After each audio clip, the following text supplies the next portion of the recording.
everyone. Welcome to another preview episode of just AEW Dynamite here on pwtorch.com.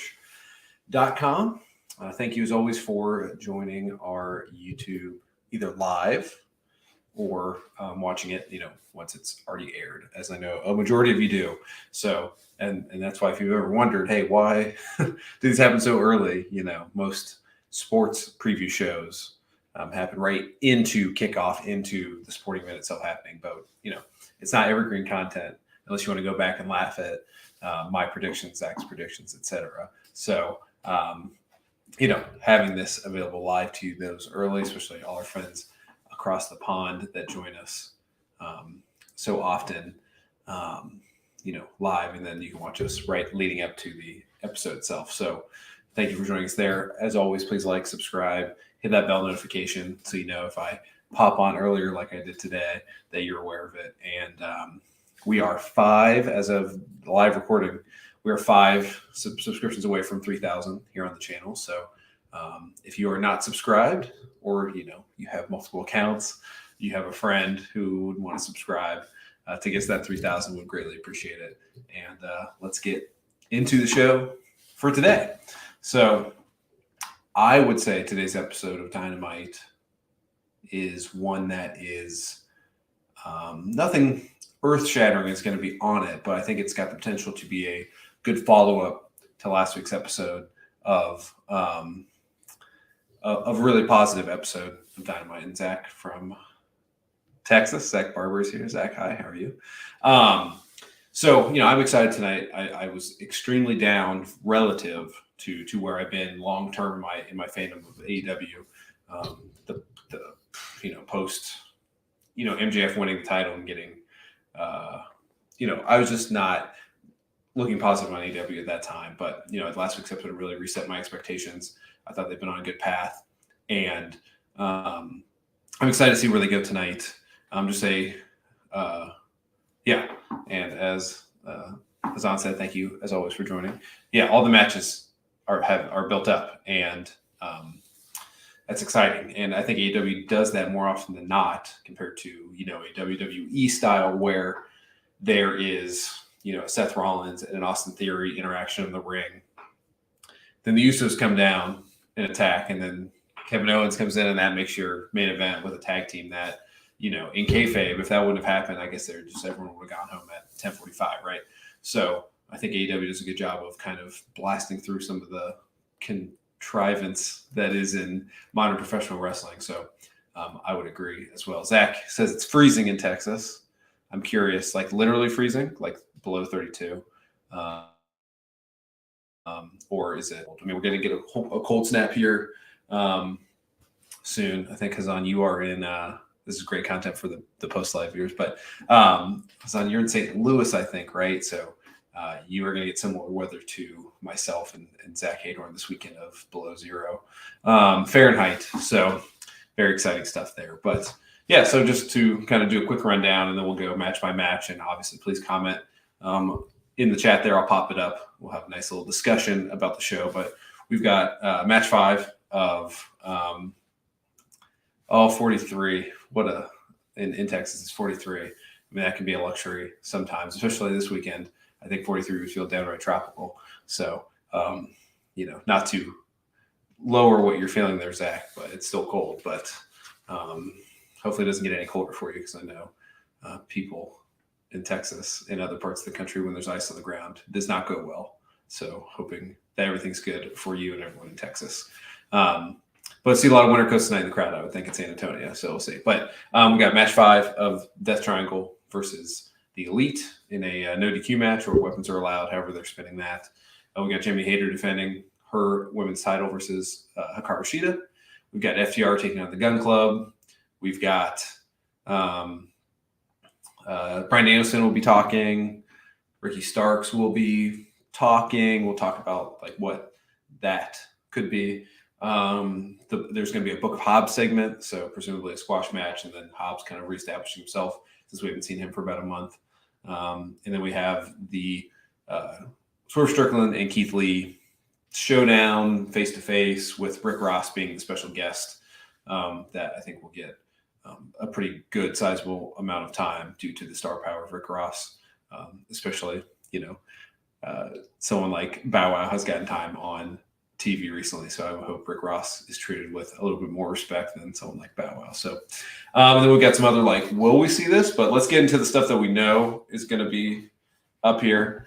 Start from the top. I think either the opening match, and I don't want to toot my own horn here, but I've been pretty good about calling the layout of the show the past couple weeks. Anyone that watches AEW kind of knows Tony Khan, what he likes to do. So not a total surprise, but to me, with the matches that are laid out, it seems like FTR Gun Club is the opener tonight, and the Death Triangle and the Elite would be the main event. So we'll see, because and I think the Jamie Hayter and Hikaru Shida match is more likely than not going to be not at that 9:25 spot. It's going to be earlier on, like an 8:30. So a match that can get 15-20 minutes and not feel kind of like a throwaway, like the women's stuff usually does on the way AEW books it. So excited for that. Excited to see how the match is laid out. But let's start with what I think is the main event: that triangle, the Elite version 5. Last week, and we all knew this too, a best of 7 always goes 7. And as I talked about on the Wade Keller Pro Wrestling post show, which you guys can go back and listen to if you want to, I think that this is being booked a lot like the 2016 NBA Finals, obviously. And if you've heard this already, I apologize. I'm just going to do it again here. But, Kenny Omega's entrance in AEW, the North Carolina gimmick that he's been doing is obviously in reference to Michael Jordan, because Kenny equates himself as the Michael Jordan of professional wrestling.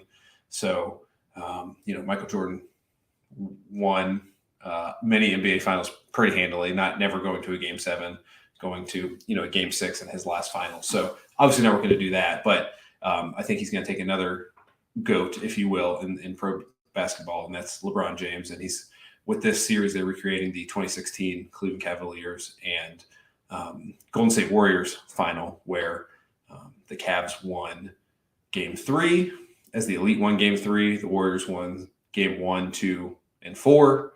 So the Cavs / LeBron James were down 3 games to 1. And LeBron, if you remember or Google it, he wore a Undertaker shirt and things like that to signify that he wasn't dead yet, etc. And came back and won with the help of a very talented Cavs team against another talented Golden State Warriors team. So, and as Zach says here, I'll pop it up. So if Kenny is LeBron, which Buck is Kyrie Irving? Well, I don't know Matt and Nick tremendously well, but I don't think either of them are anti-Semitic. I don't know about their vaccine habits, but so I don't want to put either that on either of them. So we will wait and see if either of them come out about either of those subjects. But I will not answer your question as a result, as I probably already got downvoted in the algorithm by saying what Kyrie Irving is. So, but yes, good comment. I'd wonder, who's the Richard Jefferson? Probably a Don Callis or something like that. That's kind of coming out of nowhere, and or Nick is Rich. Yeah, I mean, not that this is not a basketball podcast, but Richard Jefferson. I'm a Cavs fan, as you guys probably know. But so Richard Jefferson is like the MVP of all time for that team for what he did in that final. So maybe Nick, I think, equates well there. And, maybe Brandon Cutler can be, the Kevin Love who was kind of not super helpful that entire time, and then had amazing defense in one play and basically won the game for them with that defense. So maybe as Hazan said here, the lackeys get involved. Maybe he'll come in, Brandon Cutler, that is, and get in there. So enough of the basketball references, because that's what I think is going to happen. I think you have an epic match 7, game 7, etc., where all 3 members of the Elite do something absolutely insane to win it in the end, and it feels like that. And that's where the story's going, as it would seem, right? LeBron's in LA now. They're going to be in the Forum in LA when this happens. So it all feels like that is the course there. So that being said, I think, as Zahn and Zach had said here, in one way or the other, I think this match should be very exciting tonight. It feels like a true main event. Their backs on the ropes, and the Elite are going to have to pull out every stop to win. So that's an extra layer of excitement that you can expect here, as opposed to even like match 6, which then the momentum has swung, et cetera. They'll tell all that story. So this is like the winning cold and the hardest one to win, you would think. And if it's a sports setting, if you're down 3-1, the hardest one to win is game 5 to save it. And then you kind of have like, the other team are they falling apart, et cetera. So you can build that up there. And then match 6 can be, I think, more of an opening match. And then obviously match 7 with the ladder match can be a, 25-minute, 35-minute main event. So I think that's where we're headed. I think it easily feels like a main event tonight. If I was in San Antonio, I'd be very excited to see this. All other criticisms or analysis more so, if you look at what we talked about on the post show last week, like I think the match was good there as well. But, we're getting to this match 7, and that's what feels like all these matches are going to, which is why I think best of 7 series in general are not entirely successful, because they're not squash matches, but the result entirely. And, I think this is booked as well as a best of 7 can be, to be honest with you. It just feels like, hey, in the moment, it's going to be an awesome match. I'm going to be highly entertained. But like what we do here, talking to you guys about it, Zach and I talking tomorrow about it, like I don't think that'll come up very much, as opposed to like, oh yeah, we're on a collision course for match 7. There's not going to be a ton of crazy analysis in there unless someone, hopefully not, gets injured or there's a bad botch or someone premieres, whatever. It's just not like kind of, something that is good and leading to something that is probably going to be good. It's just not like something that can be like analyzing of like, hey, knocked out of the park. And that's as what you can do with a 7 match series here. I think they're doing that.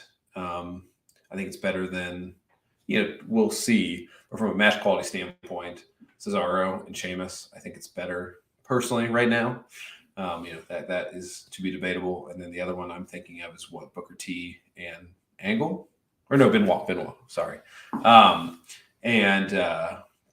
one is good as well, but obviously not brought up as much for the reasons that I stumbled on just there. So that's what I think there. I'm curious if any of you have hot takes that Death Triangle win this match and both those scheduled matches are not happening. I'd be very curious why you think that, and I'd love to read an argument for that, but I think we're all on the same page. One could guess that. So I think let's go to the opening match, in my opinion, and that's going to be FTR taking on the Gun Club. I think that that AEW sees a lot in Austin and Colton Gunn, more so than I think any of us thought at the beginning. Because if they did not, I'm almost certain, or if they maybe not if they didn't, but if there was not a high ceiling, like hey, maybe these guys could be tag team champions one day, if that thought was not there, I think they certainly would be called the Ass Boys on all the graphics, not the Gun Club.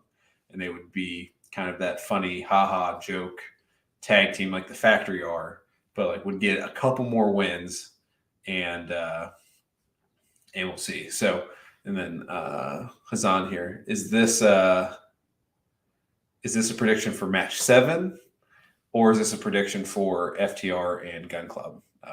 That one's ending in a draw. I'm curious, just because I was talking about both at the same time when that popped up. But so I think that is something to look for long term within AEW, and especially the question of what FTR's future is in the short term.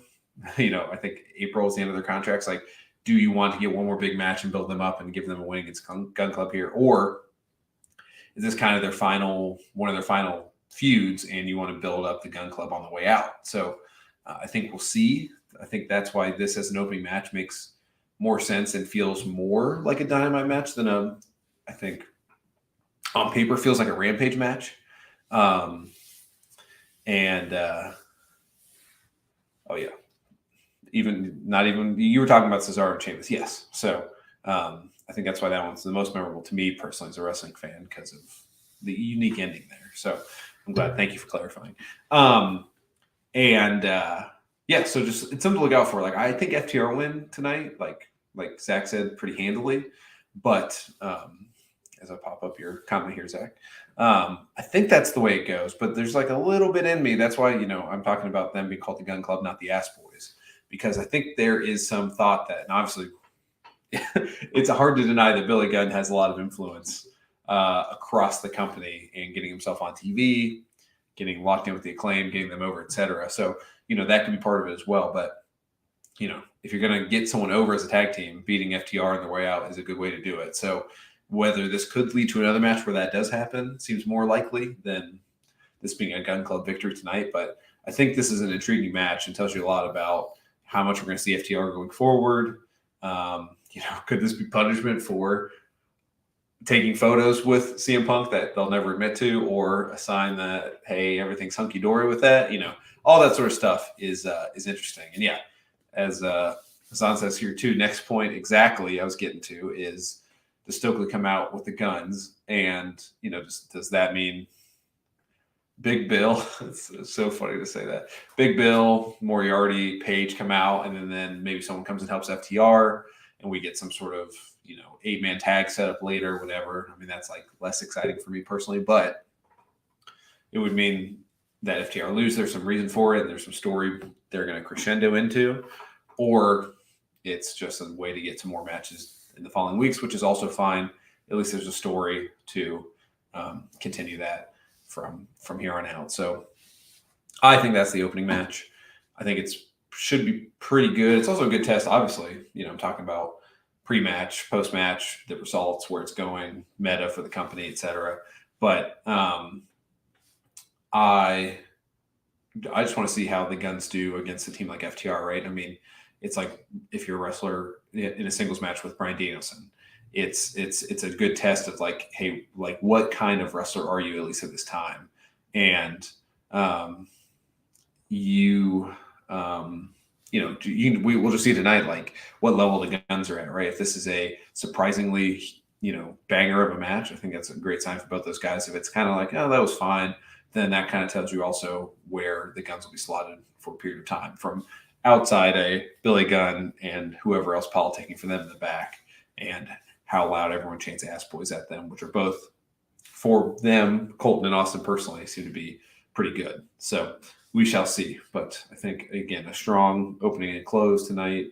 Me personally, as I do the live report for pwtorch.com, multi-man tag matches, like so trios matches and tag matches, are not the most fun to write and keep track of the action. So I will be needing a fresh cup of coffee at around 8 p.m. Eastern. So wish me luck. So let's go on.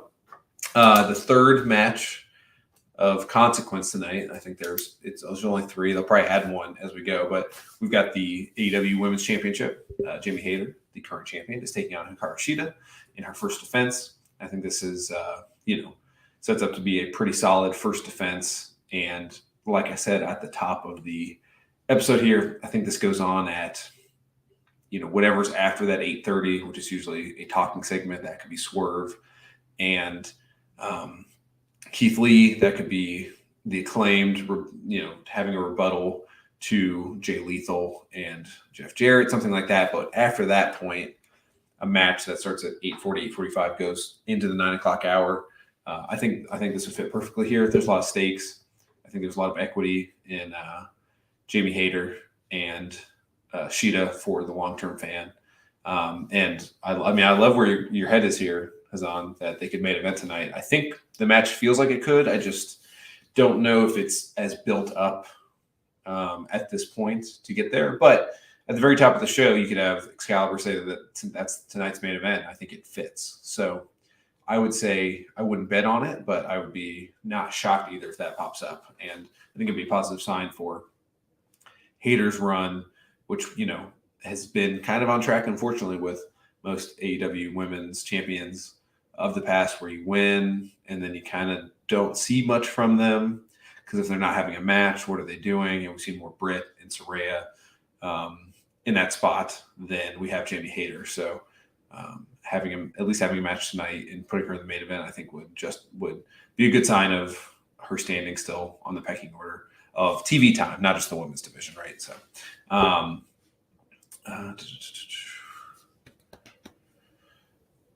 Yeah, and as Zach has said, Tony tends to main event with titles if there's titles on the card. So we'll see.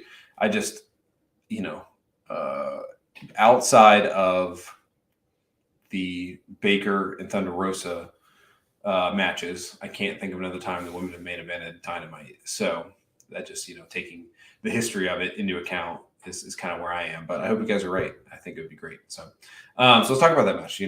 We've got Sheeta, we've got Hayter, we've got, as Zach said, should be a strong style match, which will be really good. And, as we've seen a lot in AEW now recently, I think definitely since Forbidden Door, you've seen a lot of that style of how those matches are constructed, the evenness of it, and then the back and forth. The heel face dynamic is not as crucial as a lot of North American wrestling that we're used to. And then you kind of have the fighting spirit in the middle where both kind of get that refresher, like in a fighting game when you kind of get beat, then your health bar rises again. And then you have the finish there. So I'm reading the chat here and just making sure this tonight. That was another main event that happened in the past because like Mercedes. So thank you. We're talking about Mercedes and Deonna Purrazzo main evented for the ROH title a while back as well. So I think a good strong style match, and as long as it's given time, there's no doubt in my mind that both Jamie Hayter and Hikaru Shida can put on a great match. Given 15 minutes, can be one of the better, televised women's matches in AEW of this year. And as Hazan just said, expecting a solid showcase for Jamie. Yeah, I mean that's what you want this to be, right? You want Shida to come in and bump like crazy, and to be a great dance partner and make Jamie look like $1 million. Then the question is, what are Britt Baker and Rebel doing? Does that sow seeds of discontent for the tag match coming up? One would presume, because a Britt Jamie feud seems like tons of money. That seems like a good Revolution title match. And then where do you go? Do you put Jamie as the babyface and Britt as the heel? Either one work for me, and I don't really have a strong inkling right now. I think the easier lift is Jamie Hayter as the babyface and Britt as the heel that she's been, and trying something new and having that strong babyface that we had for a brief period of time with Thunder Rosa, but then she was not on TV very often.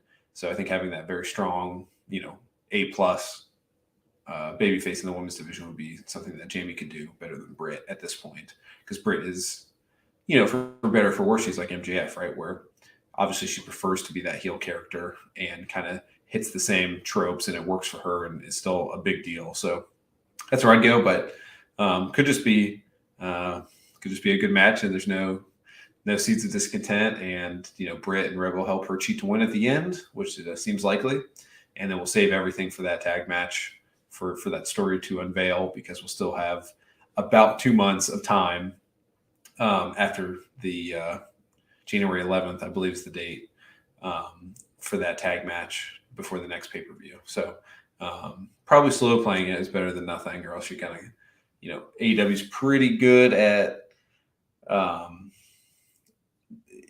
like besides Jungle Boy and Christian Cage, most stories kind of are 4 to 6 weeks before you get to a big match, and 8 weeks. The extra 2 weeks is kind of hard. So I think we'll just see kind of a straight up win here for Jamie, and Britt helping her can continue that feud down the line of Jamie needing Britt to be successful, and then having Jamie as the babyface prove that. I think all that works really well, and I think would be a very strong women's championship match at the pay-per-view. So that's what I'm hoping for and expecting and projecting here tonight. So that is a good way to get disappointed in pro wrestling. So we'll see what happens on that. So some not necessarily booked matches. We've got Bryan Danielson will be talking as is advertised. I think I was looking at the little screen thing they send out, and talking about MJF, and MJF may or may not be there. I don't know if there's reporting. I think he's still finishing up that movie. the A24 movie, but we'll see. But obviously, kind of continuing that story of those two being the next feud for MJF. So, I think MJF is always a plus, but, if Danielson's just out there talking about Regal and about MJF, I think that works as a pretty strong segment too. That seems to be that sort of in between that 8:30. That would be that or the Rick Ross segment seem to be the strongest non-match segments available to AEW tonight. So we'll see where that goes. But, I don't expect anything earth-shattering, but it has been a long time since we've seen that Bryan Danielson character be a character, not just a wrestler. So I'm interested to see where he goes with the character and, what sort of direction he's going. He's obviously be coming out of the heel tunnel because I think at this point he's trolling a little bit on that. But, we've seen him wrestle, be happy to wrestle and just be a fighter, etc. But this, besides his feud with Chris Jericho specifically, and even Adam Page, that was for the title, but like as a feud against a obvious, heel, this is interesting to see where the Danielson character goes and what is his motivation. Is a little bit more streamlined than it has been. All that sort of stuff I'm looking for. I think it will, but we shall see. Then we've got Ricky Starks talking, which Zach just asked a question that I think ties to that. And he asked, I'll pop it up here, Zach. He asked, do we hear from Jericho after his big loss last week? I certainly think we do. There's also an advertised Ricky Starks segment. I think Jericho and Starks got into it last week on Rampage, or, it kind of runs together for me. But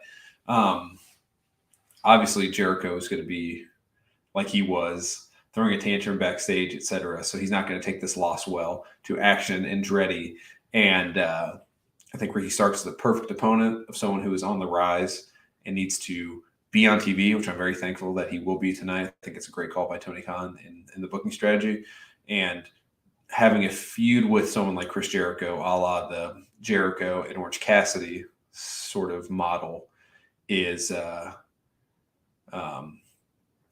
it seems like, a slam dunk way to go, and getting Ricky a win against the legend and having Jericho kind of continue to go down this downward spiral of that. And Zach says it wasn't on Rampage. It was somewhere. I think either Jericho tweeted about it or there was some video. Something like Jericho talking about Ricky Starks. I can't remember what it was exactly.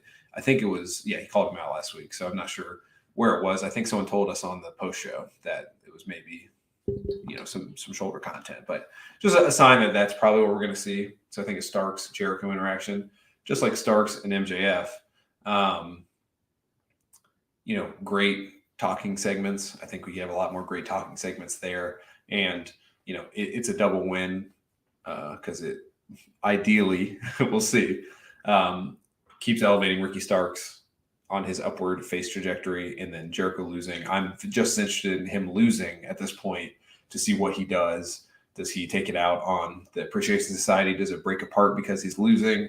All that stuff I think is super interesting. And I think that's where Jericho, at this point especially, is at his best, where he's doing I'm sure it's happened before, but him doing kind of, for lack of a better term, that washed up superstar sort of story, I think would be interesting, and see how he does that and how he comes out the other side, which I certainly think he will, from a creative standpoint and a character standpoint of coming out and having like one more final run for the fifth or sixth time here. So I think that is in course tonight. But if not, Starks is talking, and maybe he'll have someone intermediate, Ethan Page, someone like that, which is fine. I just think him and Jericho pair really well together right now. So we shall see. We also have a Book of Hobbs segment. So one would presume that is more like a squash match, since we have 3 matches officially booked, unless I'm missing any. So that seems like the 4th, and then you'll find a 5th somewhere in there. Maybe Jericho or Starks have a match. So there'll be 5 total. But we haven't seen Hobbs for a month, so getting him reestablished is good. But if you're going to do that, you got to continually use him. So we'll see. This will probably be a fine segment and kind of put him on a trajectory of where to be. So we'll see. And as Hazan says here, the Book of Hobbs have been videos, which is true. So, but they got to have some matches in that. That's just why I assumed it was a match. So we'll see. Am I missing something here, Zach? The world's most handsome tag team making an appearance tonight. Please inform me. I'm probably missing something obvious there. And then the last segment, then I've got some sort of question mark segments that I think will happen as well. But we got the Swerve Strickland and Keith Lee face to face with Rick Ross. This, I think in general, in a vacuum, has been extended a little long. This probably should have happened like 2 weeks after the pay-per-view, but I understand that to have the ROH match. I guess they didn't have to, but they decided to have it. And as a result, we have been delayed on this. But, having Rick Ross as, we'll talk about that. I got that in my question mark section there, Zach. We have, sorry, let me write that down.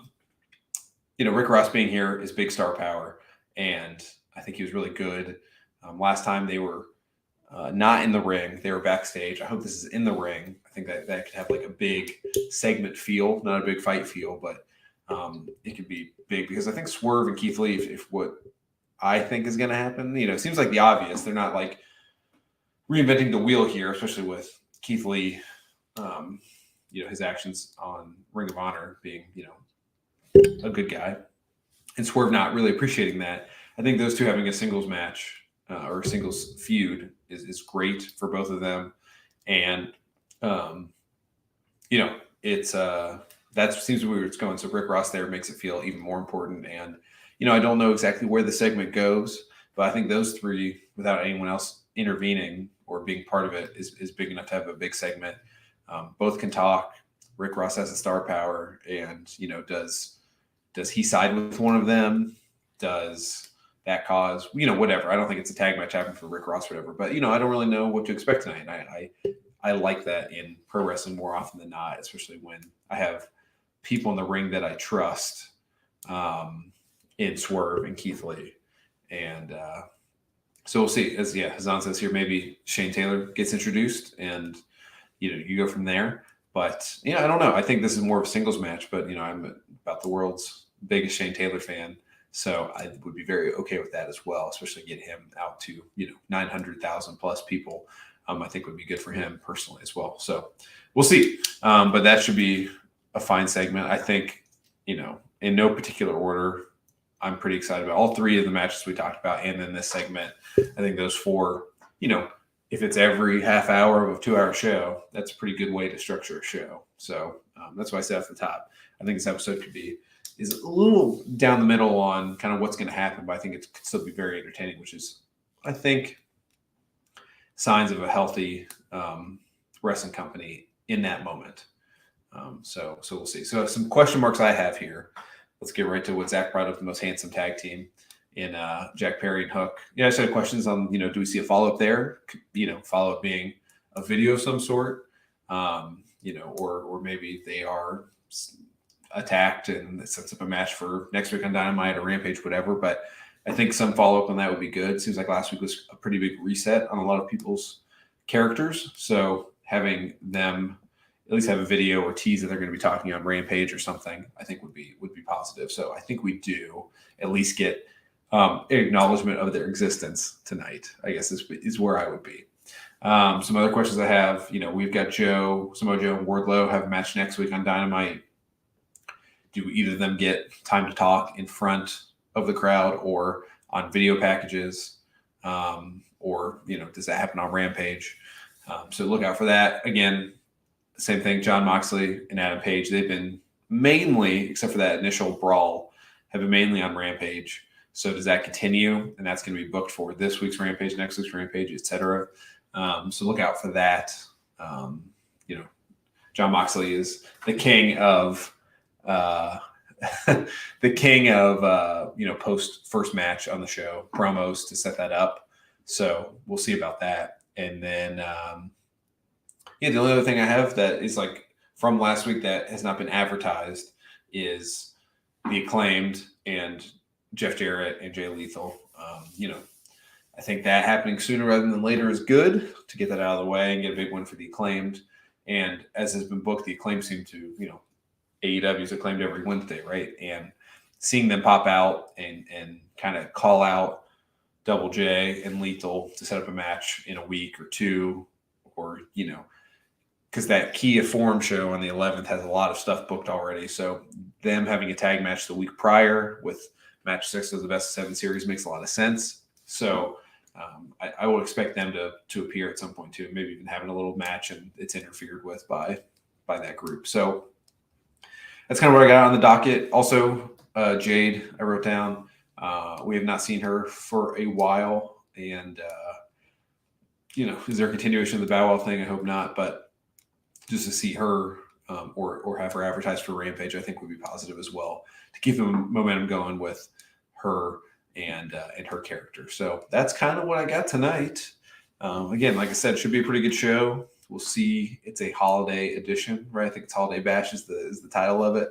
So the big uptick last week in ratings, I would not expect as much this week, and next week, obviously, even more so, just because there's so much content and so much stuff going on that people are not in their normal routine and watching live like they may normally do. So, don't freak out if you see a 790 tomorrow as the rating or something like that. But that's really the only other thing I'm looking for, except it should be a pretty good episode. And I hope that you guys all enjoy it. And, check out my report. You can. And then please join us tomorrow for Fireside Chat with Zach and I. And, again, we're 5 people away from 3,000 subscribers here on YouTube. So please tell a friend. And until then, I will talk to you guys tomorrow and have a fantastic evening.